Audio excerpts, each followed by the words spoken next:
안녕하세요. 꿀이에요. 되게 오랜만에 뵙는 것 같습니다. 오늘 그 추석 특강으로 요즘에 그 환율이 지금 막 치솟고 있잖아요. 13년 4개월 만에 최고 환율이 지금 올라가고 있어요. 2008년도 금융위기 그 이상으로 그 환율이 올라가다 보니까 지금 부동산도 그렇고 그리고 그 주식도 그러고 외국인 자금도 좀 많이 빠져나가는 것 같고, 그리고 또 인플레이션이 좀 많이 좀 심해지다 보니까 거기에 대해서 어떤 그 금리가 막 올라가니까 지금 부동산 같은 경우에도 지금 매수도 그렇고 다 끊기고 있는 것 같거든요. 그래서 도대체 이 그 원인과 이유가 뭔지에 대해서 좀 설명을 좀 할까 합니다. 먼저 우리가 그 데카르트가 좀 이런 말을 했잖아요. 그의 그 저서 그 방법 소설에서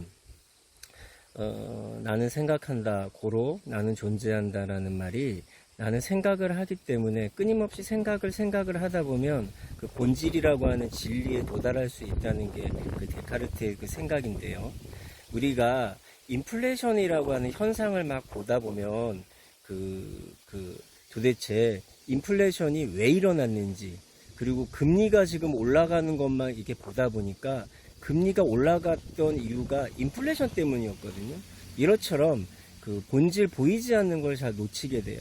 그러니까 저번 시간에는 우리가 금리가 올라가는 게 인플레이션 때문이었고, 우리는 인플레이션에 대한 확실한 투자는 어떤 물건이라던가 주식이라던가 그 다음에 그 부동산이라던가를 사야 한다, 이렇게 얘기했습니다.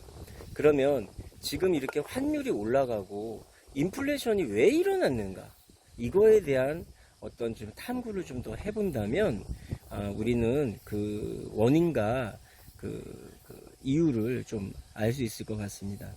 먼저 제가 4가지로 이렇게 주제를 잡았는데요. 미국이 왜 자꾸 이 자이언트 금리를 계속해서 올리는가, 이런 부분과, 두 번째, 참 희한하죠. 중국하고 미중 전쟁이 벌어졌을 때 그 트럼프가 먼저 중국에 선전포고를 했습니다. 관세를 엄청나게 올렸거든요. 근데 이제 바이든 정부, 공화당에서 민주당으로 바뀔 때, 이제 바이든이 바뀌면 이제 그 미국과 중국 간의 어떤 그 경제 전쟁이 좀 완화될 걸로 예상했는데, 미국은 민주당이든 공화당이든 옛날이든 지금이든 더 강력하게 중국한테 그 공격을 하고 있습니다. 도대체 왜 이렇게 미국은 중국을 계속 공격을 하는가? 그 다음에 세 번째, 한국과 일본은 지금 한국과 일본이 환율이 굉장히 약해요. 우리가 이래서 지금 그 환 리스크 좀 이렇게 좀 왔고, 우리 같은 경우에는 IMF라고 하는 그 외환 위기를 겪었지 않습니까? 그래서 지금 이 외환 위기 쪽에 대해서 겁을 되게 많이 먹고 있는데, 도대체 앞으로도 계속 이런지. 근데 반대로 미국은 중국을 때리고 있는데 중국은 위안화는 까딱없고 주식시장도 그렇게 흔들림이 없습니다. 러시아도 마찬가지예요. 왜 유독 한국과 일본이 이렇게 외환에 흔들리는지, 특히 그 일본 같은 경우는 한국보다 좀 더 심하게 국제통화를 갖고 있거든요. 엔화의 약세가 상당히 심화되고 있습니다. 여기에서 최근에는 한국의 원화 가치도 굉장히 떨어지고 있어서 많은 사람이 고민을 하고 있죠. 그래서 세 번째 문제도 이렇게 좀 잡을 겁니다.